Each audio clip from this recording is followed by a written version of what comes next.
En este segundo bloque de recta final vamos a recibir con mucho gusto a Eduardo Botinelli, el director de Factum, para conocer los resultados de la última encuesta. ¿Cómo estás, Eduardo? ¿Qué tal? Bienvenido. Buenas noches, ¿cómo están? Un gusto. Bueno, ¿por dónde comenzamos? Bueno, primero, algunas aclaraciones iniciales sobre lo que vamos a mostrar. ¿Por qué? Porque lo primero que tenemos que decir es que es muy probable que los números cambien, ¿no? Y este es el primer elemento. ¿Por qué? La encuesta esta fue cerrada el domingo pasado, fue hecha entre sábado y domingo. En 2 días hicimos la muestra entera de 1.004 casos, utilizando la técnica habitual de 1.004 casos, 502 casos de telefonía fija, 502 de telefonía celular.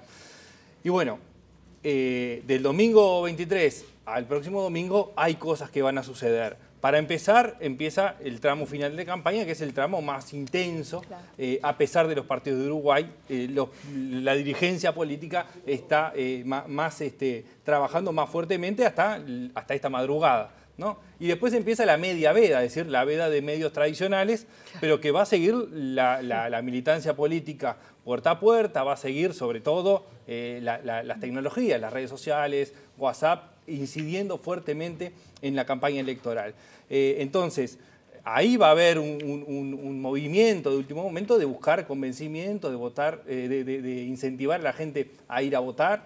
Después tenemos mucha evidencia en Uruguay, pero también está, en el mundo, y también está pasando en Uruguay, de que la gente está haciendo cambios más frecuentes. Las barreras que existían entre los partidos firmes, entre los partidos tradicionales, por ejemplo, se han ido desdibujando con el sistema y hoy vamos viendo las encuestas. Fidelidad, digamos. Claro, y no hay tanto recelo para cambiar de Sanguinetti a la calle Pou, por poner un ejemplo, ¿no? Entonces, en la última semana se dan cambios y esos cambios son cada día más frecuentes, más acelerados e impactan más en la opinión pública, ¿no? Lo otro es la capacidad que puedan tener los candidatos de convencimiento en este ciclo, tanto en convencimiento para que lo voten como en la capacidad de movilización el propio día. Recordemos que son elecciones de voto voluntario, claro, con lo cual la participación es un elemento fundamental. Y lo último tiene que ver con el clima, es decir, cómo está el tiempo. Vamos a tener frío. Va a ser frío, el domingo va a ser frío. No sabemos si va a llover. Si llueve, además, es un factor adicional, pero exacto, el clima es un elemento que puede incidir. El inicio de las vacaciones de julio, no hay partido, pero el clima Copa América también desestimula a los menos interesados, ¿no? Entonces, hechas todas estas salvedades... Bien, vamos. Y que además no es obligatorio. Claro, ya lo dijo. ¿No? Vamos al Partido Nacional. Empezamos con el Partido Nacional. Lo que muestra el resultado de la encuesta que hemos realizado, muestra la calle Pou con 44%, Sartori con 32%, bien, Larrañaga 18%, Antía 6% y a Filiola no nos llega a redondear en el punto porcentual. Un elemento importante de esto es el margen de error, ¿no? Los márgenes de error en las internas son mucho mayores que cuando hablamos de elecciones totales. Estamos hablando de margen de error de la calle Pou del 7%, de Sartori del 6%, de Larrañaga el 4,6% y de Antía 2,7%. ¿Esto qué quiere decir? Que este número además está sujeto a una variación que está dada por la propia técnica, es decir, las limitaciones que tenemos en la técnica. Igualmente, cuando nosotros miramos el escenario actual, pero sobre todo cuando miramos lo que llamamos la película, digamos, ¿sí? Tenemos la foto al 23 de junio, tenemos una película hacia atrás.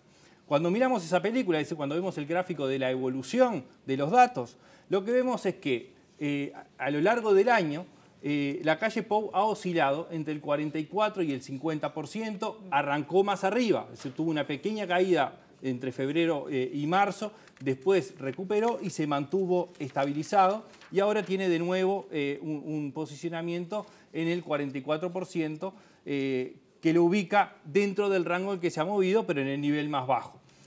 Sartori, que es el segundo, muestra una tendencia completamente distinta y distinta a lo que vamos a ver en otras internas, ¿no? Muestra un crecimiento que es absolutamente sistemático, sostenido, continuo y sostenido en el tiempo, ¿no? ¿Qué es lo que supone esto? Una incógnita. No solamente Sartori en sí es una incógnita por lo que representa y lo que ha hecho hasta el momento, sino también cuál es el grado, la capacidad que tiene de seguir creciendo, pero no solamente eso, de convertir esta intención de voto en votos, es decir, en la movilización que hablábamos al inicio de un día de voto voluntario, ¿no? Larrañaga se ha mantenido estable a lo largo del periodo, ha tenido un pequeño pico en marzo, un crecimiento inicial que coincide con la presentación de las firmas, es decir, puede haber habido un efecto inmediato de un impacto que se da mediáticamente, pero después ha mantenido el mismo nivel en torno del 18-19%. Y el caso de Antía también muestra muy poca movilidad a lo largo del periodo, situándose entre el 6 y 8% con un mínimo de 4%. ¿No? ¿Cabe esperar alguna sorpresa, Eduardo? Bueno, digamos, no podemos decir que la interna esté totalmente definida. Sí. Si uno mirara los datos con las líneas estables durante todo el tiempo, bueno, digamos, es más difícil que pudiera ocurrir una sorpresa. Lo que supone la sorpresa es la tendencia creciente que tiene Sartori, la incógnita que representa Sartori, claro, ¿no? Y el otro elemento es si el movimiento que vimos de mayo a junio de una caída de la calle Pou es el inicio de una caída, si es simplemente un movimiento de muestra o si es que cae y se mantiene. Esto es lo que nos pasa, que tenemos la película hasta casi el final. Nos falta justamente si finalmente el asesino es el mayordomo o no, digamos, ¿no? Es decir, claro, qué es lo que sucede después, ¿no? Lo que tenemos para... Igual no está digo, de vuelta, siguiendo con la línea de Rosina, esa sorpresa puede hacer que Sartori puede llegar a ser primero, pensando en los márgenes de error. Si uno, a ver, razonablemente no se puede descartar. Razonablemente no es la probabilidad mayor. Digamos, más bien es una probabilidad menor que Sartori gane, ¿no? Pero no está descartado, ¿no? Después tenemos dos gráficos nuevos, uno que tiene que ver con cómo es el comportamiento o cómo están captando las distintas candidaturas por tramos etarios, ¿no? Y ahí tenemos que hay un comportamiento que es bien diferente entre la calle Pou y Sartori. A medida que aumenta la edad, aumenta la participación que tiene la calle Pou, del 32% que obtiene entre los más jóvenes, entre los jóvenes votantes del Partido Nacional, al 51% que obtiene en los mayores de 60 años, ¿no? Sartori es completamente inverso. Tiene el 44%, es decir, tiene mayor intención de voto entre los más jóvenes Sartori que la calle Pou. Pero a medida que avanza la edad, Sartori decrece en la intención de voto. ¿Y Larrañaga? Larrañaga es muy estable, es bastante estable a lo largo de los distintos tramos etarios, y Antía tiene alguna oscilación que puede ser más producto de muestra que de otras cosas, porque no hay demasiados elementos como para ver un comportamiento específico en ese tramo etario, ¿no? Pero sí, los otros dos, lo de la calle Pou y lo de Sartori, muestra que son perfiles etarios completamente distintos. Y una cosa similar sucede con la otra gráfica que tenemos, que es por clase social. Ahí está. Cuando vemos por clase social, la calle Pou en la clase baja tiene el 35%, y a medida que aumenta la clase social, aumenta la intención de voto que obtiene la calle Pou dentro de la interna. Y en el caso de Sartori es completamente al revés. Cuando asciende la clase social, desciende la intención de voto de Sartori. Larrañaga tiene un voto más de clase media hacia arriba, ¿no? Es decir, pero más focalizado en la clase media, y esto es bastante tradicional. Y Antía tiene algún pico en la clase más alta, ¿no? Pero también el caso de Antía, al ser con mucho arraigo en el interior también, tiene, ¿no? Sí, claro, sí, bueno, eso también, ¿no? O sea, también hay un perfil de que claramente Antía y Larrañaga tienen foco en el interior, la calle Pou más en Montevideo, y Sartori es más disperso, o sea, no tiene una concentración específica. El otro rasgo característico que tiene la mayoría de los electores de Sartori es el desinterés por la política o el poco interés en la política. Ese también es un dato que es relevante, y que el perfil entonces de Sartori muestra jóvenes de clases bajas y sin interés en la política, tienden a ser donde mayor captación tiene. Ese en general es el electorado que menos vota. Sin embargo, lo que estamos viendo es que están dispuestos a ir a votar en esta instancia. ¿Es una innovación en nuestra política eso? Y tiene ¿Sí? a ver, no necesariamente, es decir, Bien. tiene una innovación en algunas cosas que está presentando, sin dudas, en las formas de hacer determinadas campañas, pero no en términos de quién capta ese electorado. Bien. Es decir, es caracterizado como el voto pachequista, que ha ido oscilando por distintos liderazgos que no necesariamente comparten ideológicamente nada, ¿no? En un momento Tabaré Vázquez lo captó, después lo captó Mujica, en otro momento lo agarramos, lo vimos captado por Novik, ahora aparece Sartori, es decir, son perfiles que son distintos, pero tienen alguna característica en común, que es la capacidad de que la gente proyecte en ellos la esperanza de una solución a temas concretos. Un trasiego de otros partidos, entonces. Bueno, es decir, que ha hecho crecer un poco el Partido Nacional. Sí, a ver, no necesariamente es de otros partidos, es un electorado más volátil. Bien. Entonces, si bien probablemente en la elección anterior votaron a otro partido, lo que Sartori está trayendo es un electorado que es distinto a lo que venía teniendo el Partido Nacional en unas elecciones internas, ¿no? Muy bien. Vamos al otro partido, ¿te parece? Partido Colorado. Partido Colorado. Pasamos al Partido Colorado, que es el que está mostrando la mayor paridad. Sí, ¿no? De ser una interna que parecía inicialmente bastante obvio que Sanguinetti ganaba por su trayectoria, por el liderazgo. Bueno, a lo largo del tiempo se ha transformado en una campaña, en una elección mucho más pareja, que tiene elementos que muestran también entender que las elecciones internas no son solamente internas. Es decir, esto de los trasiegos de voto también afecta a Sanguinetti, por ejemplo, la aparición de Manini Ríos. Claro, ¿no? Claro. Y eso impacta en la interna del Partido Colorado. Es decir, el electorado es uno y elige dónde votar, ¿no? No son solamente, no son, por ejemplo, afiliados a los partidos los que eligen qué votan o dónde votan. Entonces, en la medida que es abierto, los movimientos que hay hacia afuera también afectan en el resultado de la interna. A Talvi le va mejor en Montevideo que en el interior y a Sanguinetti le va mejor en el interior que en Montevideo. Sí, tiende a ser así. Y vamos a mostrar también los datos de cómo es la diferenciación por clase social y por edades, que también marca un comportamiento bien distinto y más marcado aún que lo que vimos en el Partido Nacional. Cuando vemos la evolución, la evolución del Partido Colorado, lo que muestra es que inicialmente había una distancia entre Sanguinetti y Talvi de cerca de 40 puntos. Un segundo movimiento que se dio entre abril y mayo, donde la distancia se acortó a 20 puntos. ¿Ah? Y un tercer movimiento que es este, que queda en 7 puntos. ¿Qué es lo que sucede? Acá tenemos que tener muy en cuenta que los resultados en las internas, el porcentaje que nosotros obtenemos en la interna, es una ilusión óptica, ¿no? ¿Por qué? Porque estamos hablando de un electorado que es reducido y que las distancias que parecen de 40 puntos en realidad son de 3 o 4 sobre el total del electorado. Claro. En este caso estamos hablando de una distancia de menos de un punto porcentual cuando estamos viendo 7, ¿no? Es decir, esa dimensión también hay que tenerla en cuenta cuando estamos mirando, analizando, no solamente los movimientos, sino las distancias, ¿no? Y en ese caso, la distancia entre Sanguinetti y Talvi es especialmente reducida. Bien. Y puede pasar cualquier cosa, Eduardo. Puede pasar cualquier cosa. Bien. También tener en cuenta que el margen de error que estamos trabajando en el Partido Colorado es muy grande. Estamos hablando de 10 puntos de margen de error para el partido, tanto para Sanguinetti como para Talvi, 5 puntos para Morín. Eso hace que en realidad esto que parece muy pareja puede ser o muy distante o que sea inverso. Digamos, ¿no? Entonces está completamente dentro del margen de error la distancia que hay entre uno y otro. Muy bien, ¿vamos al Frente Amplio? ¿Te parece?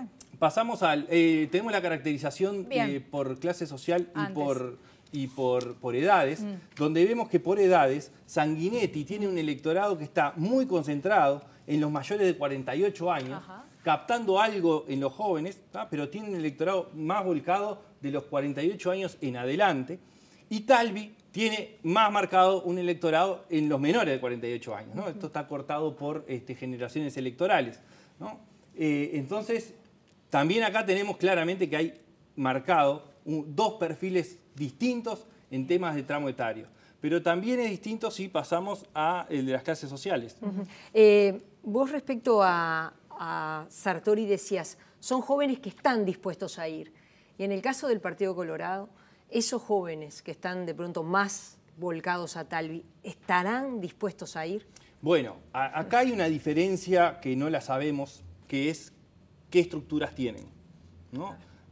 Sartori claramente, a partir de la inversión que ha realizado, ha generado una estructura que nadie tiene con certeza qué es, pero claramente la tiene. Tiene tecnología aplicada, tiene un relevamiento de bases de datos, eso se ha ido conociendo con el tiempo. En el caso de Talvi no sabemos si tiene o no tiene esas cosas, ¿no? Entonces, la capacidad de movilización que pueda tener Talvi es una incógnita mayor que la que puede tener Sartori. Sin embargo, lo que sí tiene Talvi es un electorado que es más interesado por la política. Por lo tanto, tiende también a ser más participante. No necesariamente se da en la dimensión que se supone o que la gente declara la propensión a ir a votar. Bien. Es decir, la declaración, la propensión a ir a votar está muy sesgada por el interés en la política y se sobredimensiona a partir de los interesados en la política. Es decir, la gente que le interesa la política tiende a declarar más fuertemente que va a ir a votar que lo que efectivamente termina yendo, ¿no? Bien. Vemos lo de las clases sociales y pasamos al Frente Amplio. Acá también vemos un comportamiento que es completamente complementario entre una candidatura y otra. Sanguinetti obtiene el 85% en las clases bajas contra un 14% de Talvi, un 57% en la clase media-baja y empatan en la clase media. Y Talvi se distancia fuertemente de la clase alta. Es decir, hay un abanico que se forma a partir de dos candidaturas que se complementan perfectamente. El caso de Amorín está más concentrado en las clases medias, bajas y medias, ¿no? Pero entonces se muestran dos candidaturas que se complementan absolutamente.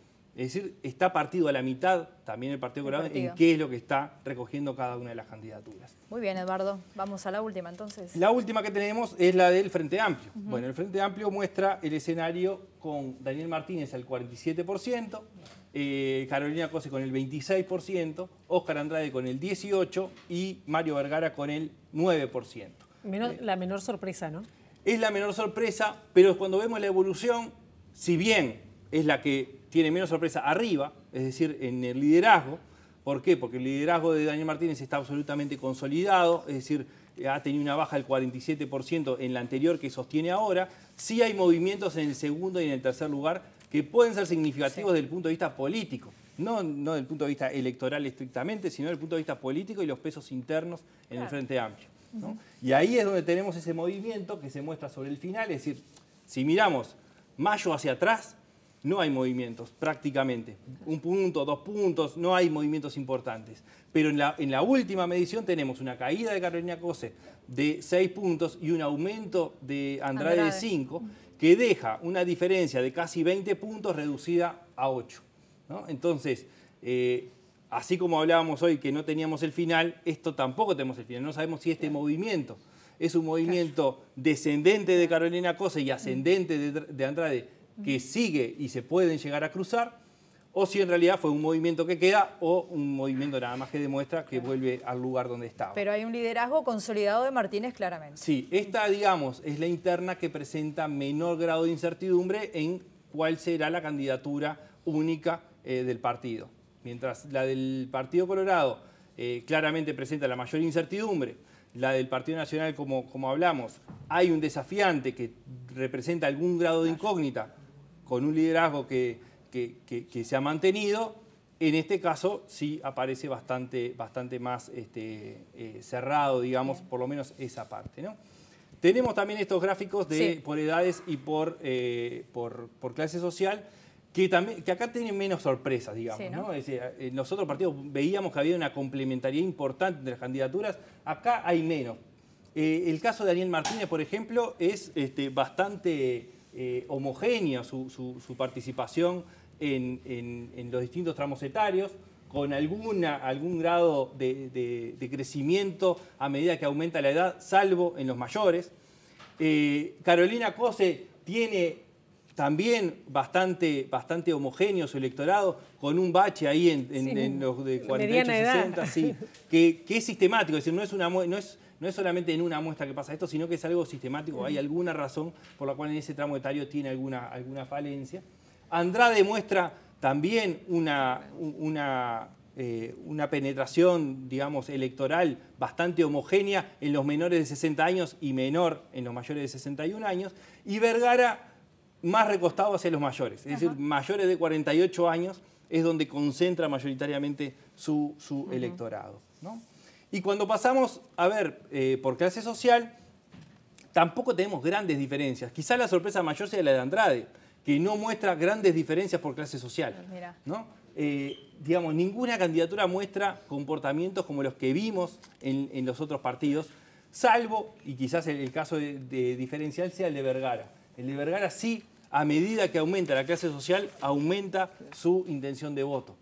Es el único caso dentro del Frente Amplio que muestra algún tipo de parámetro, digamos, distinto al resto de las candidaturas. Bien, Eduardo, tenemos que ir a la tanda. ¿Qué partido presentará brevemente la fórmula? ¿El lunes, el martes, después de las elecciones?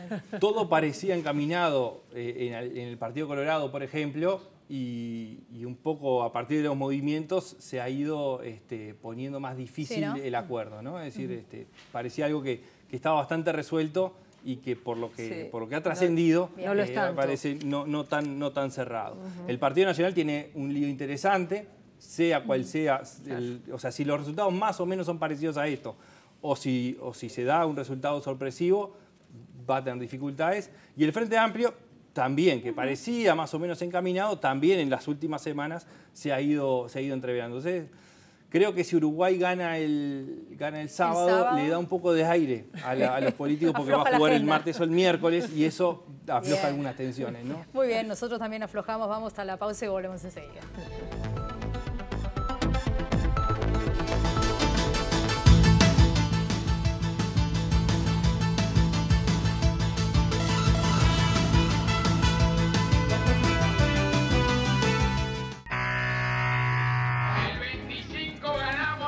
No hay deuda más grande de la política con una campaña de publicidad política que la de Jorge Valle. Yo creo que esto, loco, es la pura verdad.